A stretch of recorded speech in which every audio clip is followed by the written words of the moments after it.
Welcome to 90s Noise. I'm April, born 1991. And I'm Ashley, born in 1988. Great.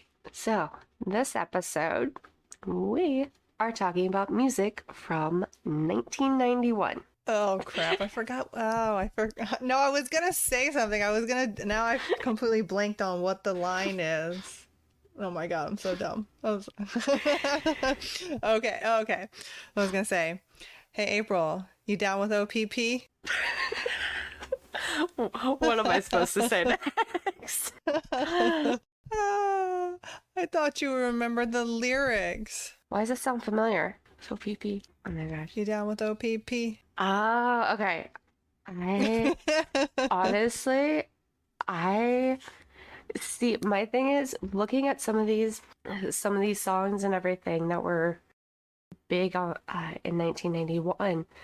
I don't recognize names or anything. It's mainly once I start listening to it, I'm like, Yeah. oh shit, yeah, I do know that song. Mm-hmm. Yours that you sent I to agree. me. I was like, I don't know this by just the name.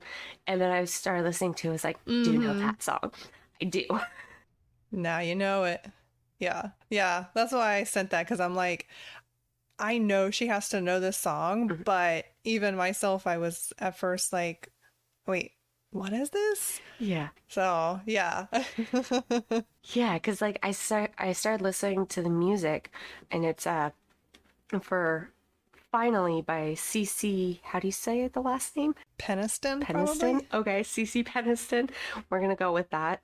Apologies on if mispronouncing anything. But I started listening to it, I'm like, I can see myself skating around the roller rink to this song. Oh, yeah. Yeah. It's such a feel-good dance, classic kind of 90s dance groove. Yeah, I loved it. Yeah. absolutely. Very catchy. For sure. And the vocal range on that she's got is it's incredible. Like I was thoroughly impressed, like re-listening to that song in full. I'm like, okay, Yeah. this is great. Yeah. So what do you like most about that song? I don't know. I think just the feel good vibes, that high energy, the just kind of that classic, like you were saying, almost makes you feel like you're back in a skating rink. That's, kind of what I felt that song was giving me. Yeah. Hey, I agree. Absolutely. Definitely. The music video for it's pretty interesting. Interesting, like color-wise. I was just gonna say the music video. Yeah, I liked the color palette for that one. That was kind of cool. The whole effect that it did on the music video. It was very simple, but it also just sort of kind of kept you captivated. And probably if you were watching it in 91, it would have been even more exciting of just kind of the style of it. Absolutely. Yeah, that's what I was thinking. I was like, shit, that's pretty well done for a music video and everything. For me, I don't know. It kind of also reminded me of, I don't know if any of the theme parks that you went to growing up ever had this option where you could pay to make your own music video. That sounds kind of familiar. The one I grew up with did. Which one? They did, and it was called Worlds of Fun.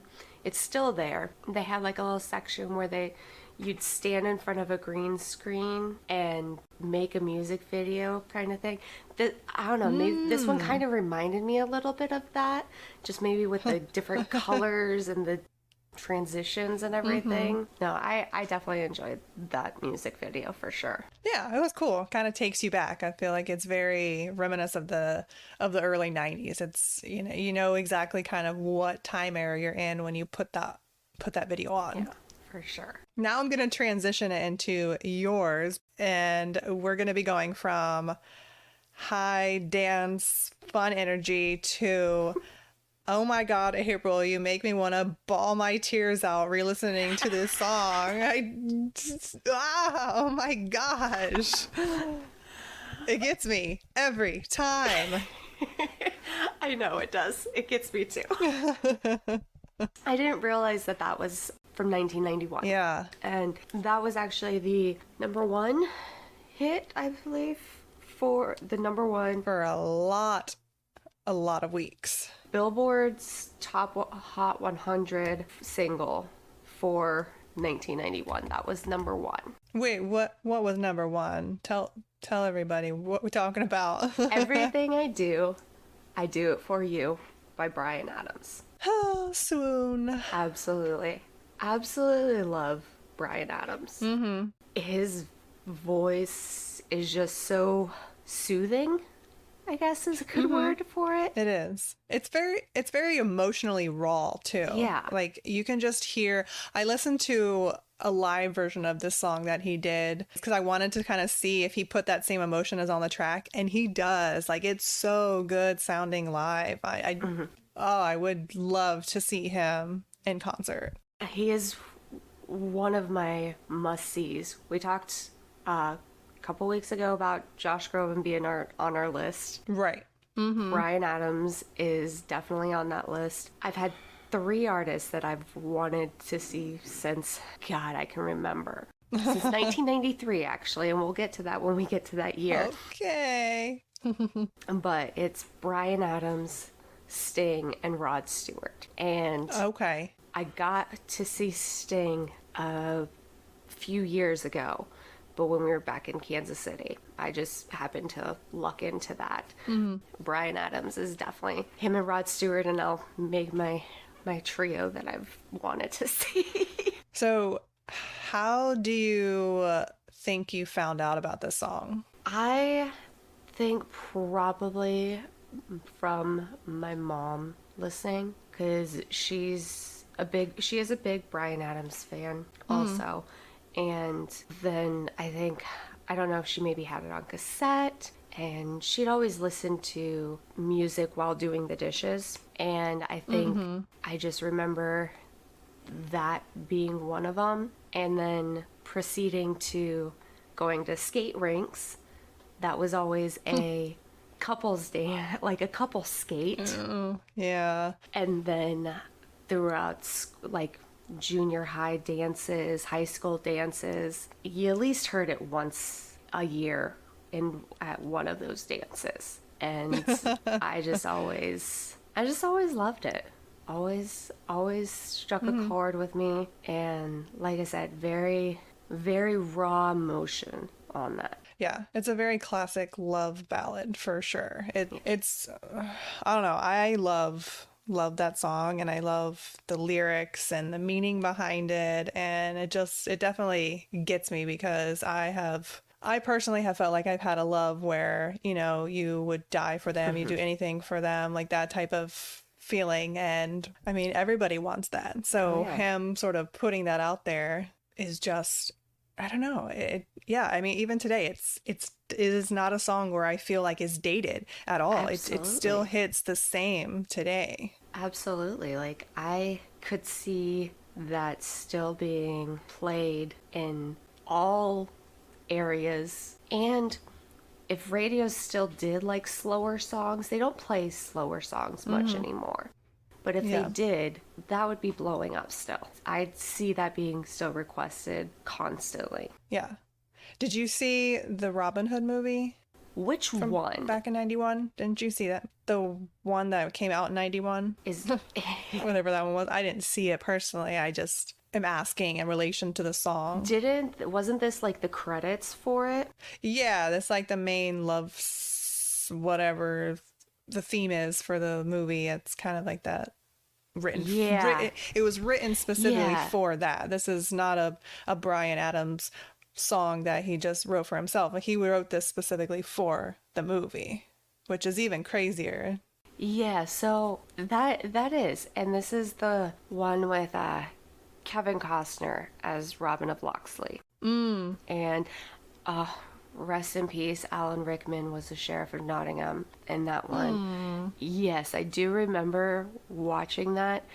Now, I think it was a couple years later, obviously. I've always enjoyed like the Robin Hood stories. 98% of the time, anytime they come out with one, whether it's Robin Hood Prince of Thieves, Robin Hood Princess of Thieves with Keira Knightley, Robin Hood Men in Tights with Carrie Elwes, the Mel Gibson one, or Mel Brooks, not Mel Gibson, sorry.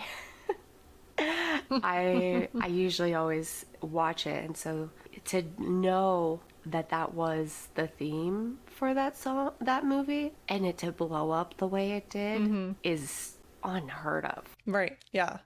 Yeah. I mean, it blew up. That song was big in 91 and still even for years after that. Absolutely. What's your take on the music video style though? Because that one was like more of a live footage type of, shot. So that's what I was gonna ask. So you said you had watched, if I remember, so the music video, I think there was one at one point where they had like clips from the movie intertwined with it. And so the live version was very interesting. I do feel like they could have done something differently, kind of Right. given it more of a story aspect than the live. But Yeah. I mean, were music videos though back in that era, like, were they really used to tell stories like they do today? You know how like music videos are just stories upon stories, whereas I feel like back then it was more about just the artist singing, the artist standing Yeah. there, the artist kind of performing their song. I don't feel like there were too many that were, true. because yeah, that music video definitely could be a actual love story, some huge romantic thing. Like, it probably would be really cool to see that music video sort of transform today into what someone would do with it. So I think there was kind of a mix. I don't know if it was maybe kind of more the pop songs of the 80s, or if I'm thinking which generation I'm thinking of that did kind of do a little bit of the storytelling in some of their music videos pre 2000s. Looking back, yes, you're right, a lot of them are just more focused on the artist performing, which yes and no. I like them. I like that, Right. because sometimes I feel like you can do more storytelling, but then sometimes it's like, okay, that's really well done live, or Yeah. however they did it. But with that one, I don't know, I think maybe because of when I originally saw the quote unquote music video, I think it was like after, you know how sometimes they do after the credits on the VHSs? Yeah. I think that's what I had originally seen it on. And so seeing that with the clips from Robin Hood, Right. it kind of put that in my mind. Anyways, it's still a great song. I still love it. It's still one of my top from 1991 for sure. Agreed. Yes. I never change the radio station or the playlist if that song pops up. Never, ever, ever. Never.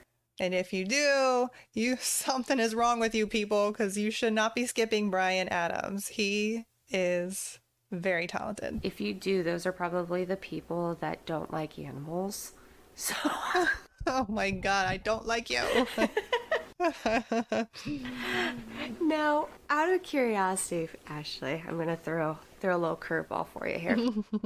Were there any specific artists that had big hits in 1991 that you really enjoyed? So, yes, thank you for asking. I was actually going to transition into my next artist, who I'm sure you know, but Michael Bolton. Okay, yeah. Yes. I grew up probably listening to him the most because he was my mom's favorite artist growing up. So, she had all of his cassettes and CDs. And so we always listened to that. And I still today love just the way he sings his songs. He's almost kind of like another Bryan Adams, where he puts like his all of his emotions into those songs. And I do like his style of music, where it's more, that kind of contemporary pop. It's very ballady, that very romantic type style of music. the stuff that was always on, I don't know if you ever listened to the radio station. It was based out of Minnesota, I think it was, but Delilah. Yeah. Mm-hmm. Yeah. Yep. Delilah. Exactly. It's like the ladies radio. It's a very Michael Bolton is a, he's more of a ladies singer. Yeah. You know what I mean? I'm sure there's some men that like him, but he's definitely more of the women genre. Absolutely. Agreed.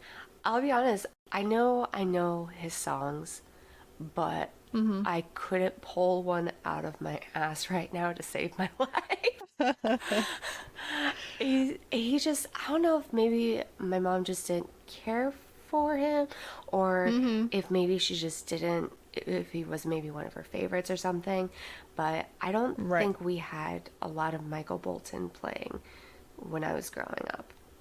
But it could also have been that by that time, my brothers kind of dominated what we listened to. And so It wasn't Michael Bolton. it definitely wasn't Michael Bolton for sure. That's for sure. If anything, ours kind of transitioned into still very love songy. One group that was played a lot, what Boys to Men. We had a lot of Boys to Men playing, and Oh, yeah. that's another group of guys that their vocal range and their harmonies absolutely on point. You have a thing for groups of men, April. I grew up in the 90s. It was the boy band phase, okay? I mean, let's be honest though, like, when think about it, like Boys to Men, really, they were different. Like, they did a lot of the, like, really good harmonizing love songs, but yet they also had the fast paced dance songs, like songs that you could dance to also, where a lot of groups would be more one-sided focused and everything. They were able to break that. Right. Yeah, I would say that Michael Bolton didn't have a whole lot of songs that were super, get up and dance to. Yeah, neither did Bryan what I mean? Adams, really. They were more the... No, he did. He had some good tunes back in which like ones are you talking the about? early 80s when he had some of his songs. I guess in my sense, I'm thinking like more of like the 90s dancing and everything, because I didn't... Oh, okay. I only got like bits and pieces of the 80s music. Looking back, yeah, I mean, he had some. I don't know. Like, I guess in a sense, I just can't see being at like a high school or junior high dance and then putting on like one of those Bryan Adams dance songs from the 80s and everybody dancing. Whereas like if they put on Motown Philly by Boyz II Men, everybody's out there breaking it down. So at least that's how I see it. Right. Did that song come out in 91? That was on the top 100 for 91. Motown Philly. Huh. I don't know that song. You don't I know don't that think. one? Okay. It's one of those that like you're saying by the name, no, but I may have to put it on and I may recognize it. Yeah, I'm sure if you listen to it, you'd be like, oh, okay, yeah, I know which song that is. Did you see them in concert? Yeah, twice. They twice. They were with New Kids on the Block. Well, I saw Michael Bolton once. That actually would have been probably a good show to go to.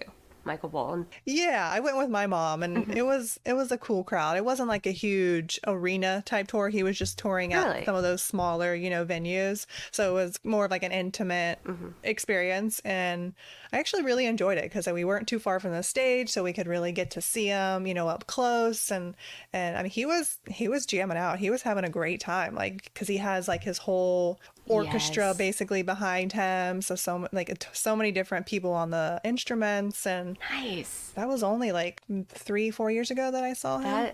See, I love that a lot of these singers like Michael Bolton, when they're going back on tour, they are kind of taking it down to that intimate level instead of doing the huge arenas. Like that's how it was when we went and saw Sting, was a smaller, more intimate show. Got to truly like see him and not be looking through binoculars or anything. Right. So I do really like that because, I mean, heck, the first time I saw Boyz II Men, we were way up and everything. And so I had to pretty much just watch it on the Jumbotron. But then when they came through Kansas City, that was the show that I made sure I got like a specific spot, which was like 3 rows from the floor, but dead center with the center stage. Nice. And I was so close to getting a rose from one of the guys at Boyz II Men. So close.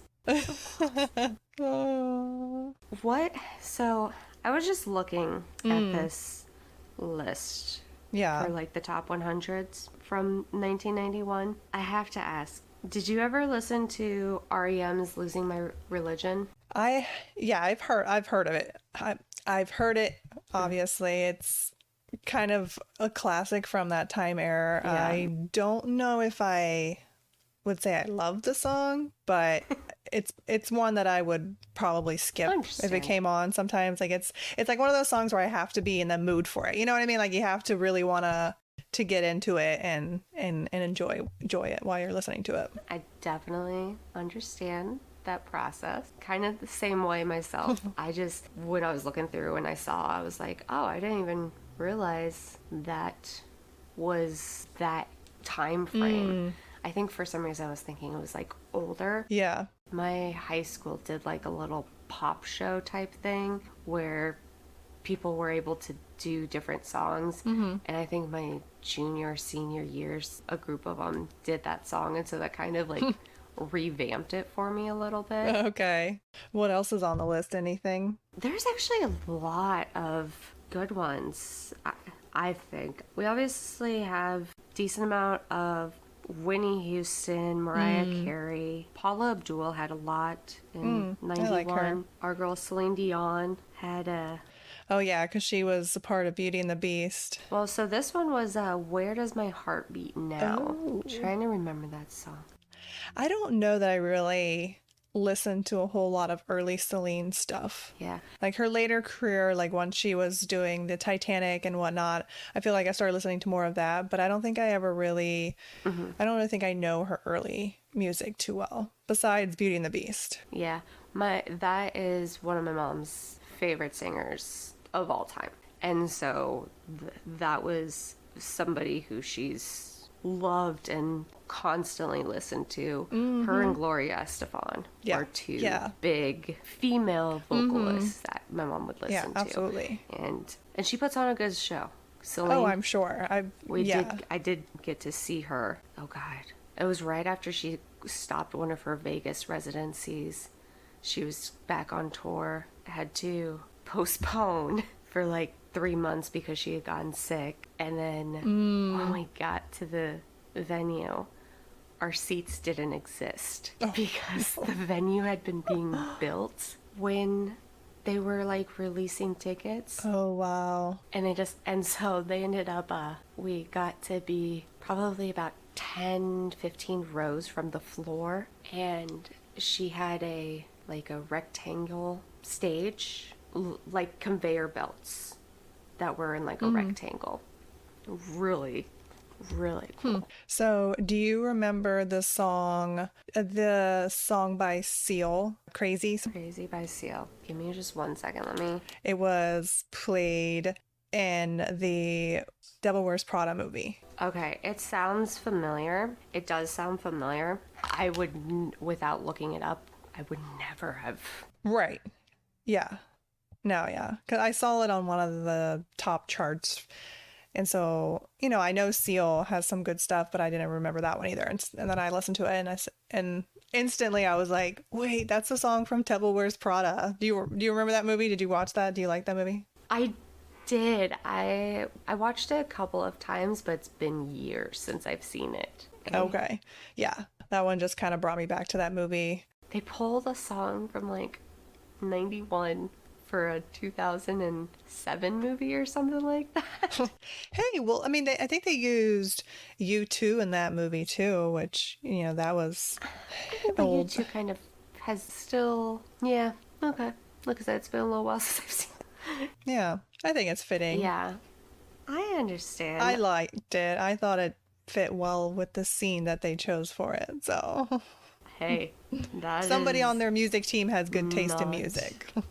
a bad thing. Wasn't from 1990 the German band that you liked? Wasn't that Scorpions? Yeah, Scorpions. Yeah. Scorpions, yeah. Okay. They had a number They 39. had songs. Yeah, from 1991. Wind of Change. I was Yeah. seeing that. I'm like, Yeah, they why did. does that look familiar? Am I remembering this correctly? Is the song Good Vibrations on there? It is not in the top 15. Yeah, I don't think it was ever like top anything, but it's kind of just one of those hysterical songs to go back and listen to because, Good Vibrations was 91? yeah, yeah. It's hilarious thinking about the fact that Mark Wahlberg is behind Okay, it's not Mark that. Wahlberg, it's Marky Mark. Thank you very much. Marky Mark. Okay. Oh my gosh. That music video is a Yikes. hoot. Yes, it is. One is, oh my gosh. Well, I was gonna say, I didn't realize that the theme of that song it's basically an anti-drug Uh-huh. song, like anti-drug message. Did you get that vibe listening to it? No,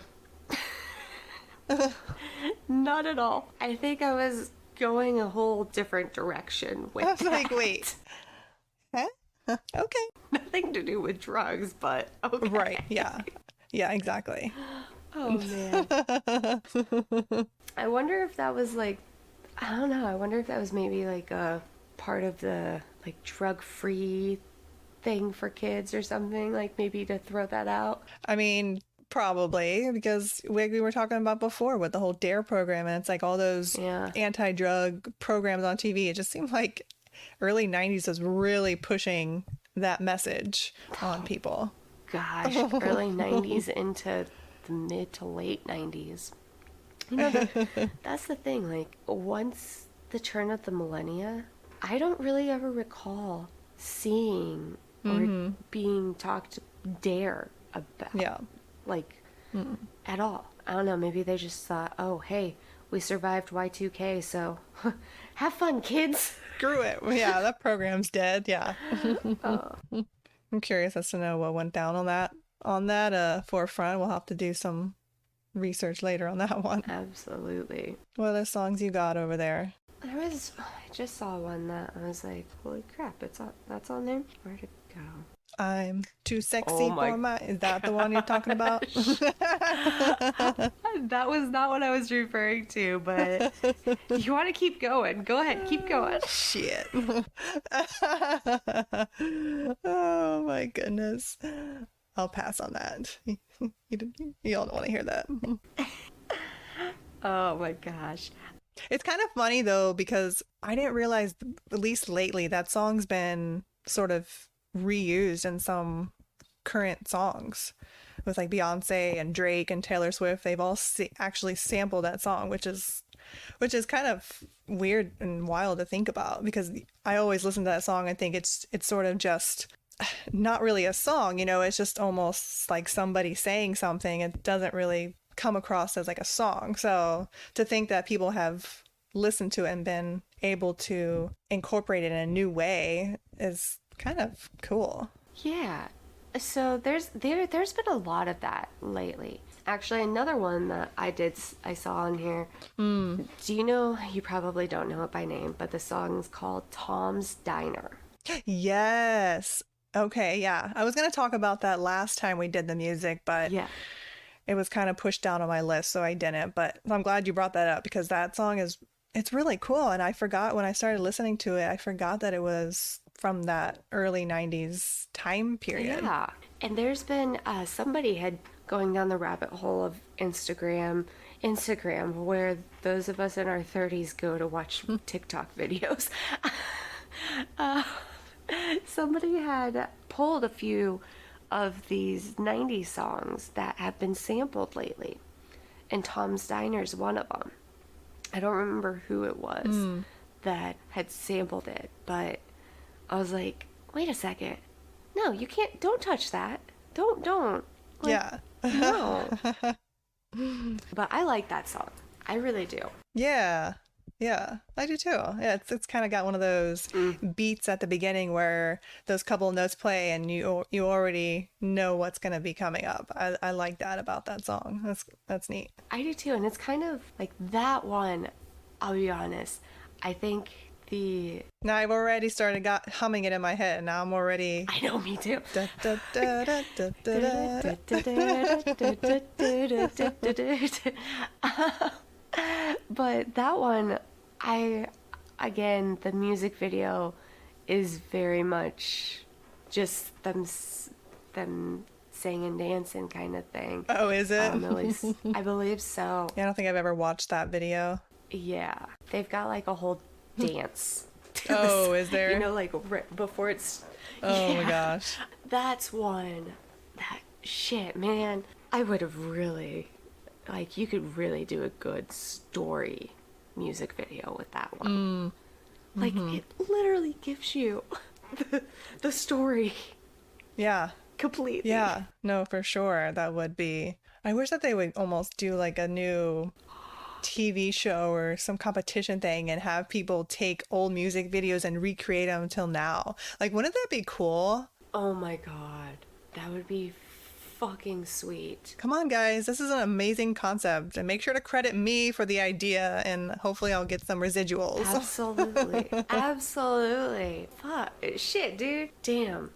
If we had connections at like any of those production studios, that would be fucking sweet. Yeah, that could be like the next freaking Voice or America's Got Talent shit or something like that.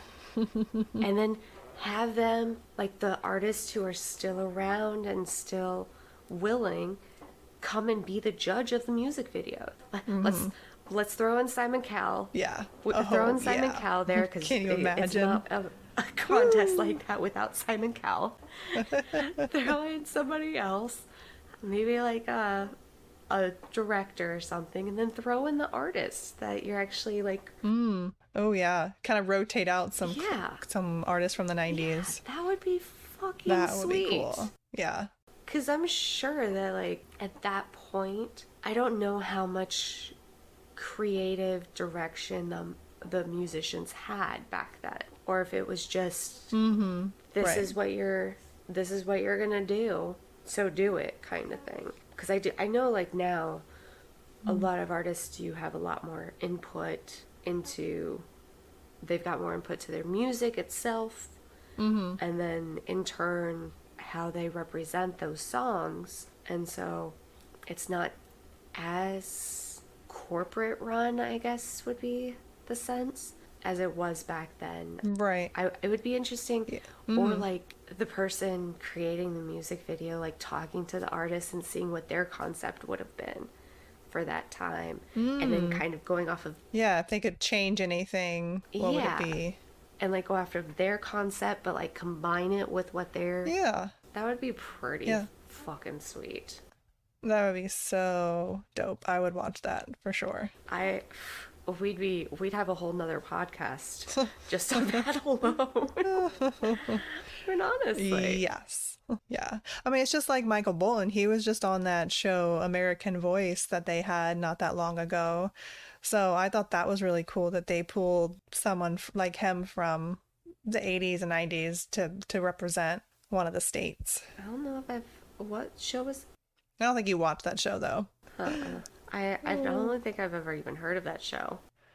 Oh, it was about, they took a singer from all the states and the territories, and they all competed against each other. So they had a song that they were singing to represent their state, and each week America voted for who they liked best type thing, and I forgot what state won now, but Michael Bolton, I think, made it to the top 10. So that was really cool. Damn, pretty damn Yeah. good. I may have to look Yeah. into that just because I'm on things like that. I'm always curious of how they represent Kansas, Yeah. just because that's where I grew up. Yeah, they had, I can't remember what state she was from, but she was actually, I remember she's the winner. But she was from, it was from one of those Midwest states, and she was actually representing K-pop. So she was a K-pop singer. Okay. And it was very cool to kind of see all the different music styles from all across basically the world, because people that live in America, they're not just American. Yeah. Yeah. I think stuff like that is very interesting. Just kind of almost like how they have Masked Singer, and they've pulled people Oh yeah. from 90s, I mean 80s also, and people that you wouldn't necessarily think would be singers. And you don't know, because that's one thing I like about that is unless you truly know their voice, you don't know who the hell they are until they're unmasked. That's true. I think I'd like to see some of these early 90s artists, late 80s artists who don't really do much anymore. Maybe some of these one-hit wonders Yeah. go on Yeah. something like that. Yeah, you couldn't put someone like Celine on there because we all know her voice. That's impossible. Yeah, absolutely. Just like when they put Hanson. Oh yeah. Like anybody for the night that was early, Yeah, right. that was a Hanson fan, knew immediately that kind of thing. But yeah, like some of these one-hit wonders, especially. Yeah. Yeah, you like the next one I was gonna talk about. I think it's the one. I don't know. They may have had other hits, but I'm pretty sure they're Naughty by Nature. OPP Yeah, was probably a one-time hit for them. That song hits differently now as an adult, because I don't think when I was a kid, or I know when I was a kid, I didn't grasp the concept of that song at all. So what is the concept of that song? It's basically about cheating. Okay. So, OPP stands for other people's fill in the blank. Other people, so I got it. yeah. So we are an explicit podcast, but that's a little too explicit. oh yes, other people's parts. Hey, that We'll works. go with that. Yes. But it is still a really good song, though. I do really like that song. It's very catchy, and I love that they kind of brought a verse and chorus into where it actually represents both genders, because in the one verse they talk about women, and then the second one they talk about men. So you get like both perspectives, and it's sort of okay. It's not just a song for men to listen to. I like when they do stuff like that, because I feel like the majority of songs from then were men's viewpoints. You really didn't see a lot of the female side. Like there wasn't very many Nicki Minaj's or Megan Thee Stallions or people like that. There were a few. I'm not gonna say there weren't any. Like I think Missy Elliott was early on, Lil Kim, but it just wasn't as widely popular. True, yeah. To have that. And so for a song like OPP to have both in the same song, Yeah. that's incredibly rare, but incredibly awesome. Right, yeah. Yeah, exactly. Yeah, I remember kind of getting back into that song when we were watching The Office a couple years ago. That song was a part of one of the episodes. Like, well, Michael sort of does his own twist on the song, but he's the one that's rapping to it and whatnot. But that's where I reheard it again. I'm like, wait a second, I know that song. What is this? And look it up, and then you kind of realize. I love when that happens. When you're like watching something, and even if you're watching something that's older, because The Office has been ended for a little while now. Oh yeah, quite some time. A little side note: I think I've maybe watched one whole episode. I know you told me you're not a supporter of The Office, but It just wasn't something that I don't know if it maybe just wasn't like on a station that we had or something, or maybe it was on at the same time as something else. I think if we had that station, I think it was probably on at the same time as something else. yeah. I mean, I never watched it while it was airing either. It wasn't something I ever got into. I think I started watching almost maybe the last one or two seasons when it was airing live, and then once it got on the streaming, I started like rewatching all the seasons. But Yeah. yeah, I wasn't one of those fangirls as it was, coming out and airing where you were like, oh my gosh, The Office. I wasn't one of those. Yeah. I may have to give it a shot and see. Or if you remember which episode that is, shoot that over to me and I'll at least watch that one and see, Oh yeah, I'll send that one to you. Yeah. assuming I'm not completely and utterly confused by what's going on, just jumping in randomly. Well, right, but that's okay. They have it on YouTube. They have like just a clip of that part, so I'll send that to you.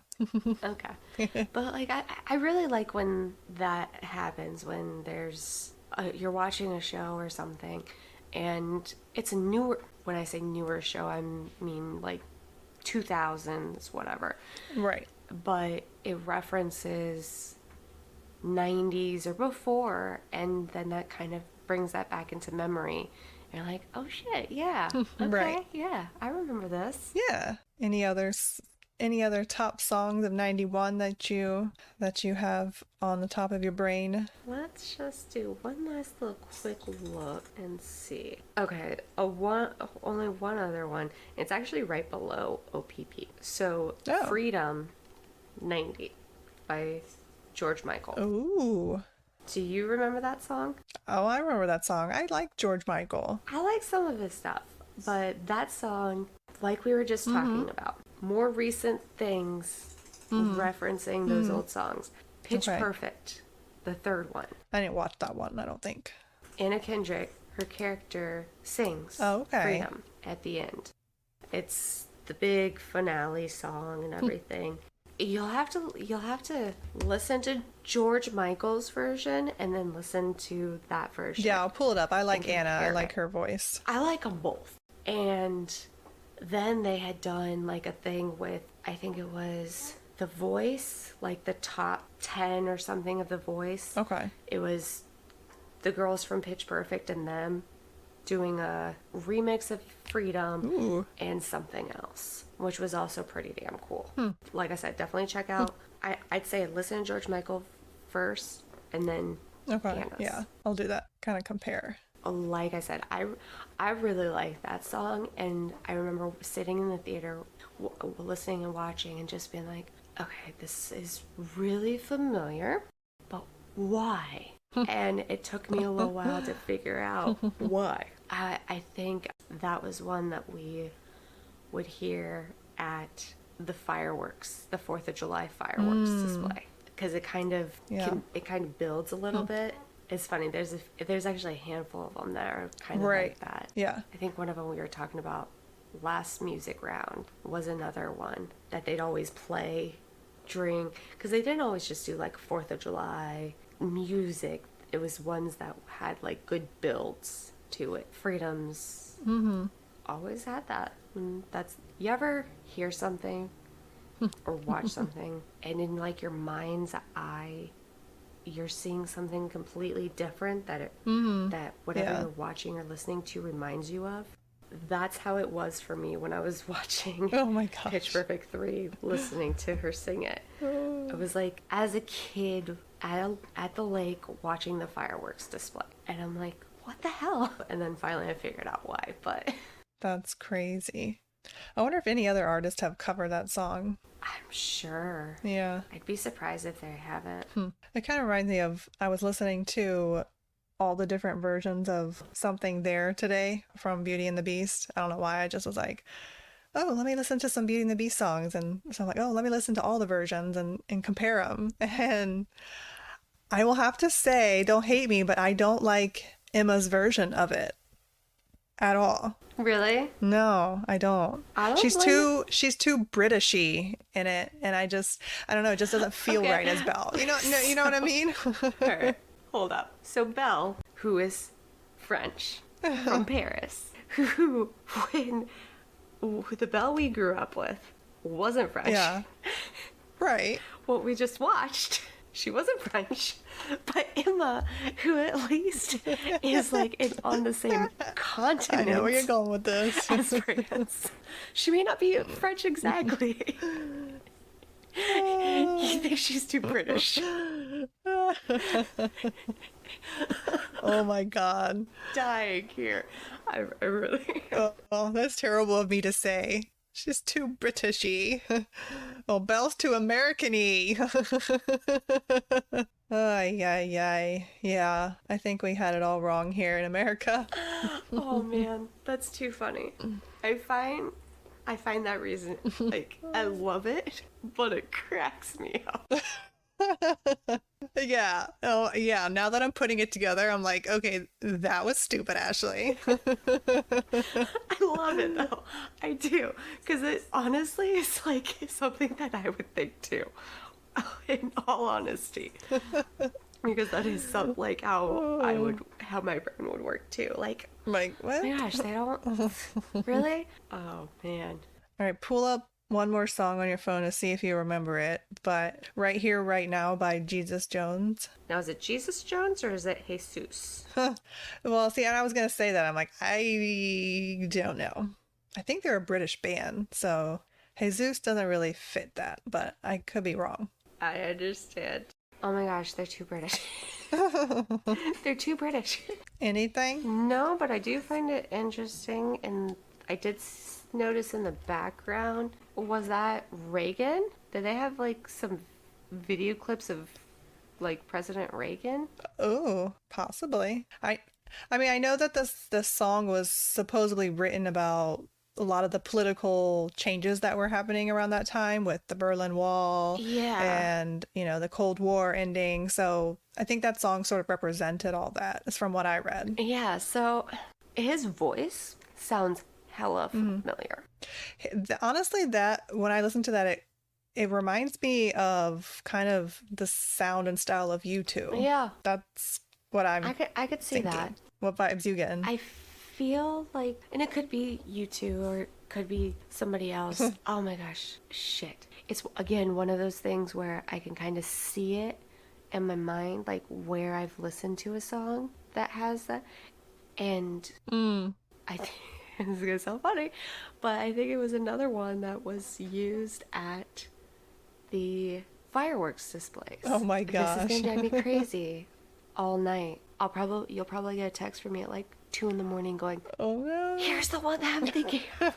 Well, as long as you resolve the mystery, because now I'm kind of Yeah. hanging out in limbo, like, wait, what is it? What is she talking about? I may have to go through like and just listen to some of their other music and see if I've heard of any of it. Because it could also just be that, well, I mean, like with a politically, Yeah. I mean, it could have been that song itself that had been played and everything.